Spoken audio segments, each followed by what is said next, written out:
आज हम लोग बात करने वाले हिस्ट्री ऑनर्स का मोस्ट इंपोर्टेंट क्वेश्चन, जो ऑब्जेक्टिव मोस्ट इंपोर्टेंट क्वेश्चन होता है, उस क्वेश्चन के बारे में बात करेंगे। देखिए, इससे पहले हम लोग 60 तक ऑब्जेक्टिव क्वेश्चन कर लिए थे, सारे मोस्ट इंपोर्टेंट क्वेश्चन है। तो देखिए 60 तक कर लिए थे, अब हम 60 के बाद ये 61 आज देखेंगे। पिछला वाला में हड़प्पा सभ्यता तक कर लिए थे, एकदम हड़प्पा सभ्यता तक बहुत अच्छे से कर लिए थे। अगर उससे पहले में आपको कोई डाउट हो तो कमेंट में पूछ सकते हैं। अगर इससे पहले वाला ये 61 से पहले वाला आप देखना चाहते हैं तो लिंक डिस्क्रिप्शन में होगा प्लेलिस्ट का, वहां से देख सकते हैं, प्लेलिस्ट में जाकर भी देख सकते हैं। तो चलिए हम शुरू करते हैं। देखिए, ये हमारा वैदिक सभ्यता से ये क्वेश्चन है। किससे? वैदिक सभ्यता से। तो पहला क्वेश्चन ये 61 नंबर क्वेश्चन है, वैदिक सभ्यता के संस्थापक कौन थे? यानी वैदिक सभ्यता के संस्थापक ए आर्य, बी अनार्य, सी लौह युगीन लोग और डी सिंधुवासी। तो इसका आंसर हो जाएगा आर्य। कौन थे? आर्य। वैदिक सभ्यता के संस्थापक आर्य। आपको पता है आर्यों का जीवन, शुरुआती जीवन ग्रामीण जीवन था। वो कैसे रहते थे? शुरुआती जीवन में वो पशुपालन करते थे और कृषि, पशुपालन ही, अधिकतर पशुपालन ही करते थे, शुरू में पशुपालन ही करते थे। और उनका जीवन कैसा था? ग्रामीण था। ये भी पूछ लिया जाता है कि जो वैदिक काल के शुरुआती लोग थे उनका जीवन कैसा था? तो उनका जीवन था ग्रामीण और वो करते थे पशुपालन। ध्यान रखिएगा। उसके बाद 62 नंबर है, ऋग्वेद की अनेक बात किस भाषा के ग्रंथ से मिलती है? भाषा के ग्रंथ बताना है, किस भाषा के ग्रंथ, ग्रंथ का नाम नहीं, किस भाषा के ग्रंथ से मिलती है। तो ये फारसी, बी ईरानी, सी अस्तवेता और डी पाली।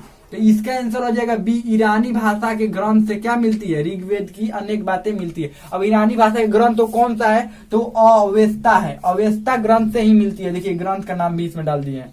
ये अवेस्ता ग्रंथ से ही क्या मिलती है? ऋग्वेद की अनेक बातें मिलती है। और ये अवेस्ता ग्रंथ किस भाषा में है? ईरानी भाषा में। ध्यान रखिए, किस भाषा में है?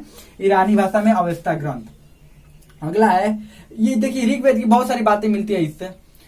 देखिए अगला है 63 नंबर, ऋग्वेद में प्रयुक्त अघन्य शब्द है। ये मतलब अघन्य शब्द का अर्थ बताना है कि ऋग्वेद में किसके लिए प्रयुक्त होता था अघन्य शब्द।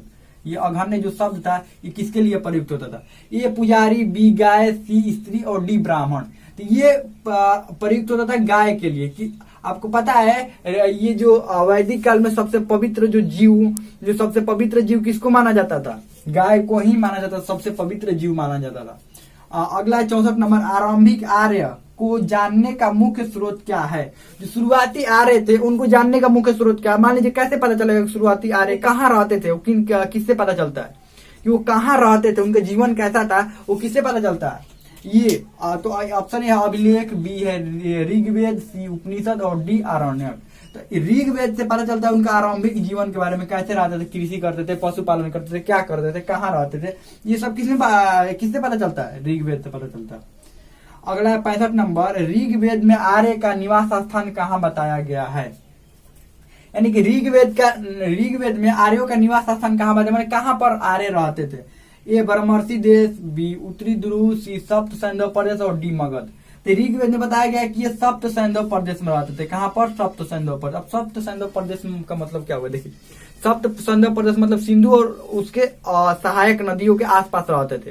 यानी सिंधु, अब देखिए सहायक नदियों में कौन कौन आ जाएगी? ये तो सिंधु हो गए, सिंधु, ये सरस्वती, उसके बाद सतलज, 3 गो नदी हो गया। उसके बाद ब्यास, झेलम, चेनाब, रावी। कुल कितना हुआ? 7 गो कुल नदी हुआ। अब से देखिए, अब से नदियों के नाम बोलते हैं सिंधु, उसके बाद है सरस्वती, सतलज, ब्यास, झेलम, चिनाब, रावी। ये सातों जो नदियां है इसके आसपास के क्षेत्रों को सप्त सैंधव प्रदेश कहते हैं। तो ऋग्वेद में क्या वर्णित है कि कहाँ पर रहते थे आर्य? सप्त सैंधव प्रदेश में रहते थे, यानी कि नदियों के आसपास में रहते थे।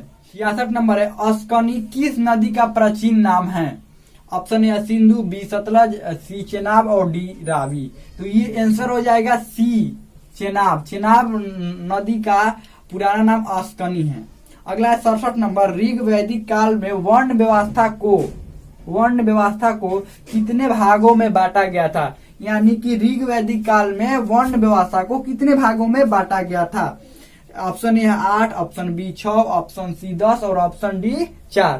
तो ऑप्शन डी हो जाएगा 4। ऋग वैदिक काल में वर्ण व्यवस्था को 4 भागों में बांटा गया था, ब्राह्मण, क्षत्रिय, वैश्य और शूद्र। 4 को बांटा गया था, ब्राह्मण, क्षत्रिय, वैश्य और शूद्र। चलिए आगे बढ़ते हैं। 68 नंबर, किस विद्वान के अनुसार आर्य मध्य एशिया से आए थे? कौन से विद्वान ने कहा था कि आर्य जो है वो मध्य एशिया से आए थे? Option A Bal Gangadhar Tilak, B है डॉक्टर अविनाश चंद्र, और C Max Muller, D Ganganath Jha. तो ये ऑप्शन सी हो जाएगा। मैक्स मुलर ने कहा था कि ये आर्य है वो मध्य एशिया से आए थे। बाल गंगाधर तिलक का कहना था कि आर्य है जो कहाँ से आए थे, उत्तरी ध्रुव से आए थे। ये डॉक्टर अविनाश चंद्र का कहना था कि आर्य जो थे वो सप्त सिंधु प्रदेश से थे। कहाँ से थे? सप्त सिंधु प्रदेश। गगननाथ झा थे, उनका कहना था कि जो आर्य थे वो ब्रह्मर्षि देश के थे। कहाँ के थे? ब्रह्मर्षि देश के थे। तो आगे बढ़ते हैं, तो ये इसका आंसर हो जाएगा सी। मैक्स मुलर के अनुसार ये मध्य एशिया से आए थे। 69 नंबर है, सत्यमेव जयते कहाँ से लिया गया है? जो सत्यमेव जयते शब्द है वो कहाँ से लिया गया है? सत्यमेव जयते शब्द का तो नाम सुनते ही होंगे आप। तो सत्यमेव जयते शब्द है वो कहाँ से लिया गया? ए मनुस्मृति, बी भागवत गीता, सी ऋग्वेद, और डी मुंडको उपनिषद। तो ये ऑप्शन हो जाएगा डी मुंडको उपनिषद से ये लिया गया है सत्यमेव जयते। 70 नंबर है, पूर्व वैदिक आर्य का धर्म मुख्यतः था, मतलब क्या मानते थे वो? भक्ति करते थे, मूर्ति पूजा व यज्ञ, बी नंबर में, सी नंबर में प्राकृतिक पूजा व यज्ञ, और डी नंबर में प्राकृतिक पूजा व भक्ति। तो आंसर हो जाएगा प्राकृतिक पूजा व यज्ञ करते थे, प्रकृति की पूजा करते थे। अब मुख्य रूप से वो प्रकृति की पूजा करते थे। किसकी पूजा करते थे? प्रकृति की पूजा करते थे। हमें लगता है कि बहुत अच्छा तरह समझ में आ गया होगा। अगर कोई भी दिक्कत हो, कोई भी डाउट हो तो आप कमेंट में पूछ सकते हैं। हमें लगता है कि बहुत अच्छा तरह समझ में आपको आ गया होगा।